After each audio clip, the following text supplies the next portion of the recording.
कसं आहे, अनिल देशमुख त्या दिवशीची पत्रकार परिषद जर समजा तुम्ही माझी नीट ऐकली असेल किंवा तुम्ही जर आला होतात की नाही मला कल्पना नाही किंवा पाहिली असेल, तर माझ्यासाठी अनिल देशमुख हा महत्त्वाचा विषयच नव्हता.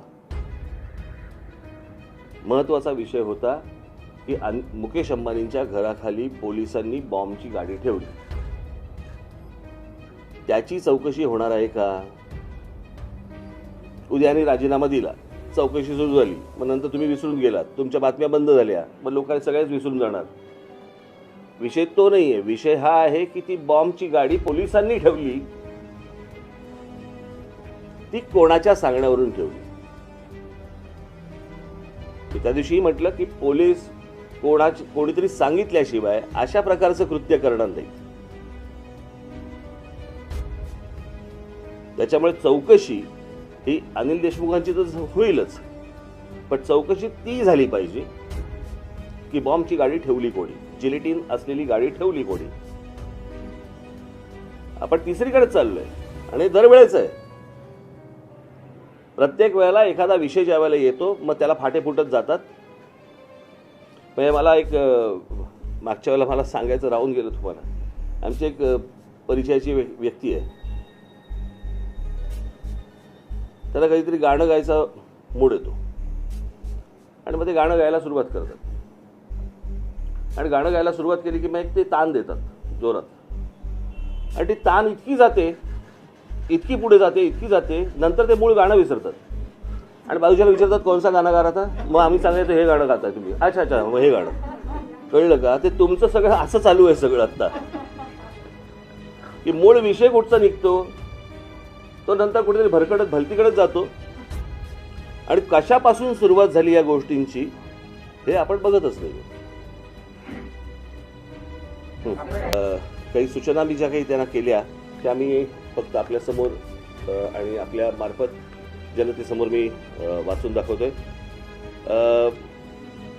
पहिला विषय होता उत्पादनाबाबत, की ज्या स्मॉल स्केल इंडस्ट्रीज आहेत, मोठ्या तर उद्योग कारखाने मोठे आहेतच, त्यांना परवडू शकतं, परंतु जे छोटे व्यापारी आहेत, छोटे कारखानदार आहेत, त्यांना उत्पादन चालू ठेवायला सांगितलेलं आहे, पण विक्री करायची नाही म्हणून सांगितलं आहे.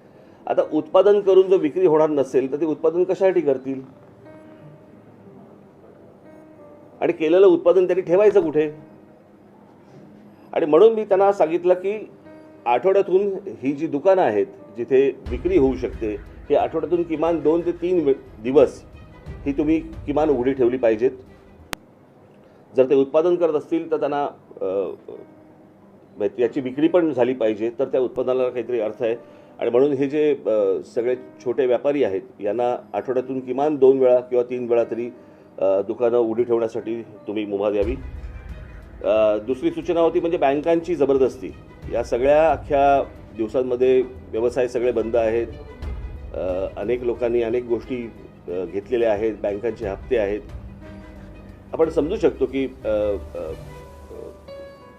बँकांकडे पैसे परत गेले पाहिजेत, परंतु लोकांकडे पैसे असतील तर ते बँकांकडे परत जातील ना.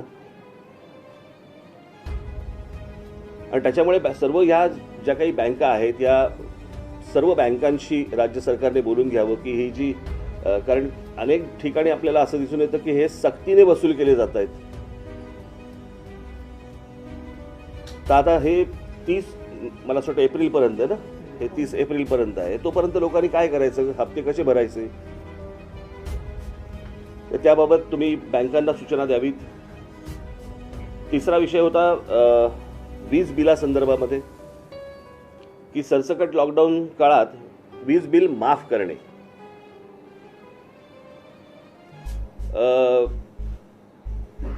जे व्यावसायिक आहेत त्यांना 50% व्यवसाय कर म्हणजे GST बाबत राज्य सरकारने सवलत द्यावी आणि या बाबतीत केंद्र सरकारशी बोलून घ्यावं. खरं तर केंद्र सरकारकडनं अनेक GSTचे पैसे यायचे बाकी आहेत, परंतु किमान आता लोकांना दिलासा मिळणं गरजेचं आहे, दिलासा देणं गरजेचं आहे. कारण हे सतत वारंवार तुमच्या काय रुग्णांचे आकडे वाढणं आणि मग तुम्ही लॉकडाऊन लावणं आणि हे सततचे काही प्रकार योग्य होणार नाहीत. आणि सगळं म्हणजे अर्थव्यवस्था तर कोसळलेलीच आहे, समाज मनही कोसळलेलं आहे आणि मग त्याच्यातनं उरेल काय, आपल्या हाताला काय लागेल. चौथा विषय होता कंत्राटी कामगारांच्या संदर्भामधला, की हा आत्ता गेल्या लॉकडाऊनच्या वेळेला अनेक कंत्राटी कामगारांना राज्य सरकारने घेतले होते आणि मग जशी ती लाट ओसरत गेली तशी त्या सगळ्या कामगारांना काढून टाकले. तर मी त्यांना म्हटलं की ह्या कामगारांना परत बोलवा, या कंत्राटी कामगारांना परत बोलवा आणि जर जमलं तर महानगरपालिका किंवा इतर ठिकाणी ह्यांना कायमस्वरूपी तुम्ही घेऊन टाका. कारण हे दरवेळेचं आपल्याला काहीतरी तहान लागली की आपण विहीर खणायची, हे प्रत्येक वेळेला काही बरोबर नाही होणार. त्याच्यामुळे हा कामगारांचा विषय जो आहे कंत्राटी कामगारांचा, तो देखील त्यांनी लक्ष द्यावं. हे मी सतत ह्या सगळ्या गोष्टी सूचना करत असताना त्यांनी सूचना ही योग्य आहेत आणि याची लवकरात लवकर मी मंत्रिमंडळाशी बोलून त्याच्यावरती उपाययोजना करतो म्हणून त्यांनी सांगितलं. त्याच्यानंतर मनोरंजन क्षेत्र, ह्या जिम, काय सलून बिलून, यांनाही आठवड्यातून किमान 2 ते 3 वेळा त्यांची दुकानं उघडी ठेवण्यासाठी म्हणून त्यांना परवानगी द्यावी. क्रीडा क्षेत्रामध्ये आता ते स्विमिंग पूल वगैरे सगळे बंद आहेत, आपण समजू शकतो, चला स्विमिंग पूल वगैरे बंद आहेत, परंतु जे खेळाडू जे सराव करतायत, या सराव करणाऱ्या सर्व खेळाडूंसाठी काही सवलत असणं गरजेचं आहे. मग त्यांना स्विमिंग पूल किंवा त्यांची जो काही खेळ खेळत असतील त्याप्रमाणे तिकडे त्यांना सराव करण्यासाठी त्यांना परवानगी मिळणं गरजेचं आहे, आवश्यक आहे. की अनेक तुमचे काय हे बॉडी बिल्डर्स असतात, त्यांना जिम्स उपलब्ध नाही आहेत, अनेक इतर वेगवेगळ्या खेळाडू जे असतात की जिकडे गर्दी होणार नाही परंतु त्यांना सराव करता येईल, त्यासाठी सरकारने त्यांना मदत करावी. सरकारची आत्ताच तिजोरीची हालत आपण ऐकली या गेल्या अर्थसंकल्पामध्ये.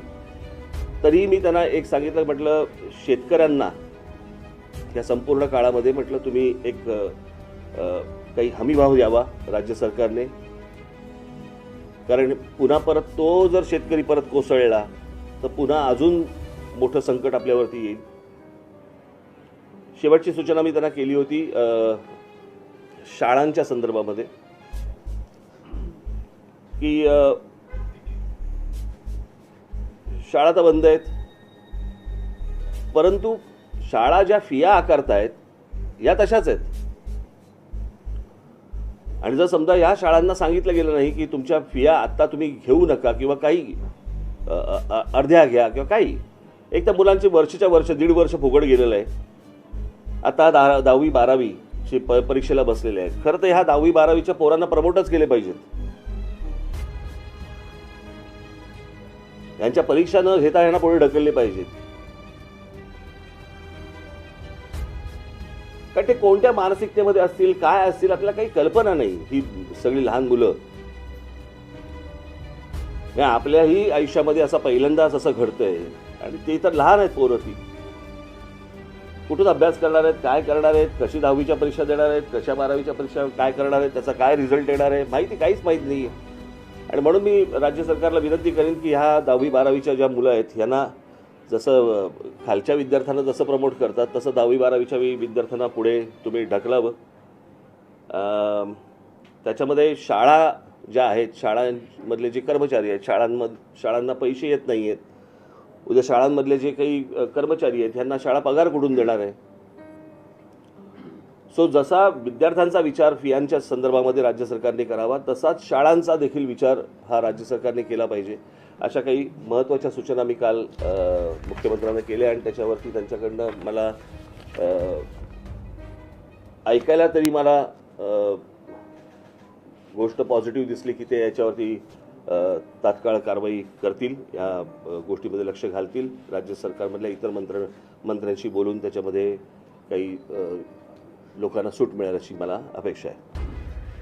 अजून प्रश्न असा आहे की आपण आता पूर्ण कोविड काळामध्ये पॉझिटिव्ह येणं ह्याच्या खूप पलीकडे गेलं, म्हणजे जे लोक गंभीर आहेत त्यांना वाचवण्याचं काम सरकारनं केलं पाहिजे. पण जे मेडिकल इन्फ्रास्ट्रक्चर आहे ते आधीपासून लिमिटेड होतं, तेही एका वर्षात सुधारलं गेलं नाही. तर हे होय अर्थातच, कारण हे तुम्हाला ही लक्षणं दिसायला लागली साधारणपणे जानेवारी एंडच्या पासून तुम्हाला ही परत लक्षणं दिसायला लागली आणि दिसायला लागल्यावरती तात्काळ याच्यावरती राज्य सरकारने, महानगरपालिकांनी याच्यावरती काही त्या दृष्टिकोनातनं पावलं टाकणं आवश्यक होतं की लगेच अगदी एवढी लाट येईपर्यंतची वाट बघण्यात काही अर्थ नव्हता त्या गोष्टीला. आणि मागच्या वेळेला जसं केलं होतं आणि तो जो काय खर्च झाला असता आम्ही दुर्लक्ष केलं असतं, कोणाला कंत्राट दिली, कोणाला काय केलं, परंतु लोकांना किमान बेड तरी मिळाले पाहिजे होते. आज सगळ्या हॉस्पिटल्समध्ये जर परिस्थिती तुम्ही बघितली तर आज जवळपास सगळी हॉस्पिटल्स बेड्स देत नाही आहेत, बेड्स असून देत नाही आहेत. जर कोणी कोविड पेशंट गेला, म्हणजे मी आत्ताच माहिती घेत होतो की अनेक ठिकाणी हॉस्पिटलमध्ये गेलेले पेशंट एकेका हॉस्पिटलमध्ये दोन तीन दगावले की बेड्स मिळाले नाहीत म्हणून. आणि हॉस्पिटलकडे बेड्स असताना जर समजा ते युटिलाइज होत नसतील, जर ते वापरले जात नसतील, मग ही हॉस्पिटल करायची काय? एक तर ही महानगरपालिकांच्या जमिनींवरती उभी आहेत, महानगरपालिकांचं पाणी, वीज, राज्य सरकारच्या सगळ्या सवलती यांना सगळ्या गोष्टींच्या मिळत असतात. आणि त्याच्यानंतर जर ज्या वेळेला तुम्हाला राज्यावरती ज्या वेळेला संकट येतं त्यावेळेला ह्यानी हात पुढे नको करायला. मला तिकडे ठाण्याच्या एका कुठचं अपोलो हॉस्पिटल का काहीतरी तिकडे ग्लोबल हॉस्पिटल तिकडे किती बेड्स दाखवत आहेत? 1000 बेड्स आहेत दाखवत आहेत. आणि कोणी गेलं तर म्हणतात की तिकडे बेड्स नाही आहेत आणि 200-250 बेड्स रिकामे आहेत. मग विचारपूस केली तर कळतं, मग आमदार फोन करतात त्यांना बेड द्यायला लागतात, नगरसेवक फोन करतात त्यांना बेड द्यायला लागतात. अरे ह्याला काय अर्थ आहे? म्हणजे जो सर्वसामान्य नागरिक जो तिकडे जाणार तिथे तो म्हणणार की बाबा मला ताप आलाय, मला आता तुम्हाला बरं वाटत नाहीये, म्हणजे त्याला बेड नाही मिळणार.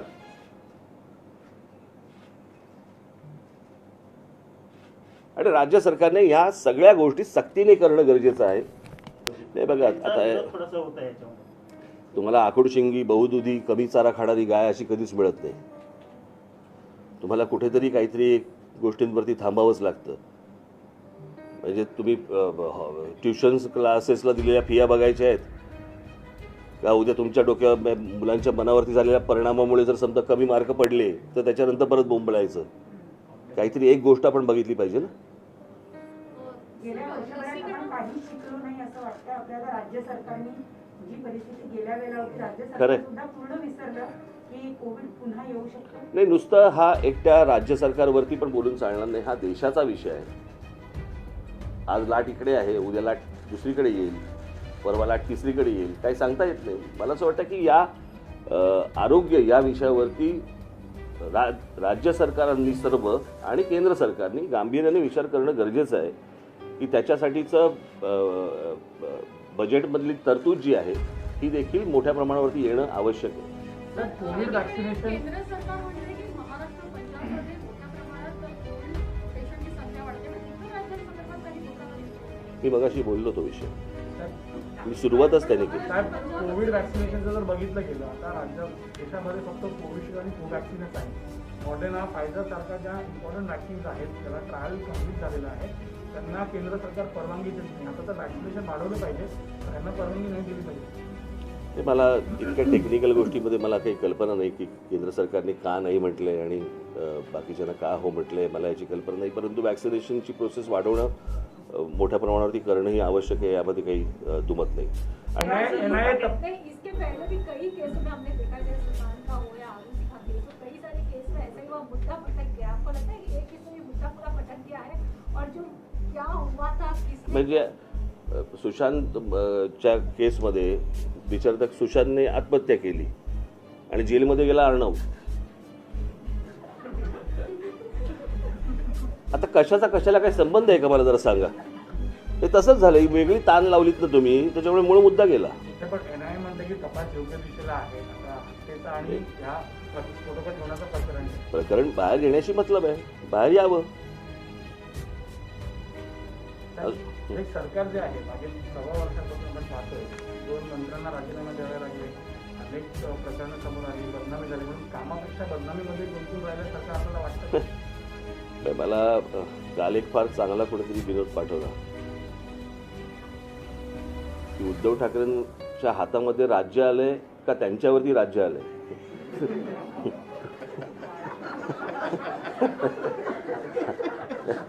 हातामध्ये राज्य आलंय का त्यांच्यावरती राज्य आलंय.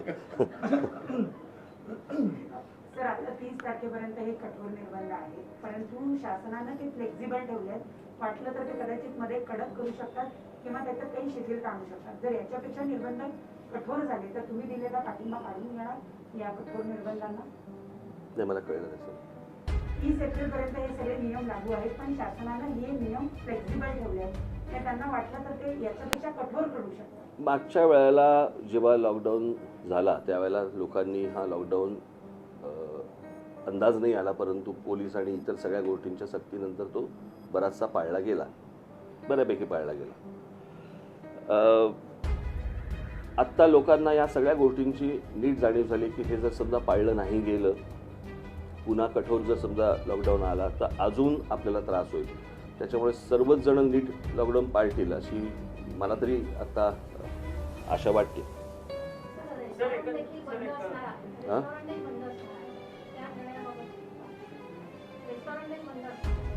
काय करू मी?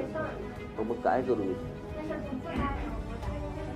आणि पुण्यात पण अनेक आता शासनानं याला खूप वेगवेगळे अंग येतो. आता याला काय तुम्ही लॉकडाऊन म्हटल्यानंतर याला काय तुम्ही बोलणार? फक्त रेस्टॉरंट असा विषय येतो का? देशमुखांचे बार पण बंद आहेत.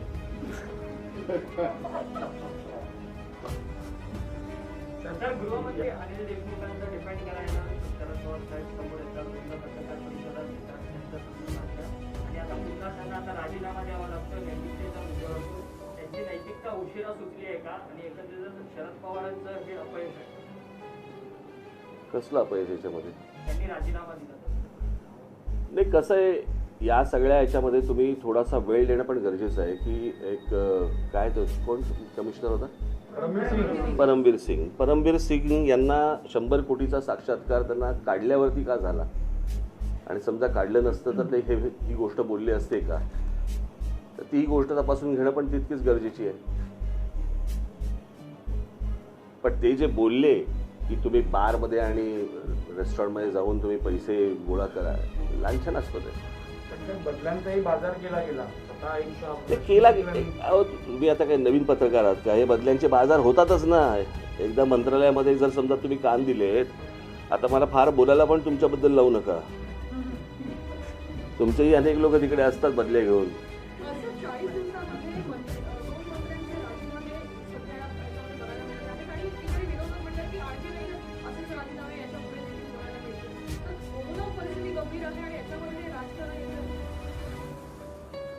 आता आपण करोनाबद्दल बोलू. करोनामधनं बाहेर येऊ. 40 दिवसांमध्ये 2 मंत्र्यांचे राजीनामे सध्या सत्ताधारी पक्षांचे बघायला मिळतात. आता मिळतात म्हणजे केलंच काम तसं तर मिळणारच ना तुम्हाला बघायला. तसं जर अजून झालं तर अजून मिळतील. राजकीय प्रश्न फक्त सत्ता पाडण्यासाठीच प्रयत्न करते. जनतेचे इतर प्रश्न बरेच आहेत. हे बघा, पहिली गोष्ट, सत्ता पाडण्यासाठी जर समजा प्रयत्न होत असतील तर त्या मंत्र्यांकडनंही काहीतरी कृत्य होतंय ना. कळलं का? ती काय इमारत आहे का खालचे पिलर काढले? त्या मंत्र्यांकडनं असं काहीतरी घडतंय ज्याच्यातनं त्यांना राजीनामे द्यावे लागत आहेत. ही पण गोष्ट बघितली पाहिजे. नुसतं असं सरकार काय असंच पाडता येत नाही. नाही, पण मध्यंतरी बातमी अशी आली की पवार साहेब अमित शहा यांना भेटायला अहमदाबादला गेले आणि या सगळ्या परिस्थितीमध्ये एनसीपीचं डेस्परेशन किंवा जी अडचण आहे ती समोर दिसते का? किंवा कारण त्याबद्दल दोन्ही पक्षांकडनं जे भाकीत केलं गेलं ते सगळं गुलदस्त्यात ठेवण्यात आली होती. माहित नाही मला काही कल्पना काय. मी ज्याच्यासाठी मोळ घेतली ना पत्रकार परिषद, त्याच्यानंतर तुम्ही ताण मारताय. कळलं का? मला असं वाटतं आत्ता एवढंच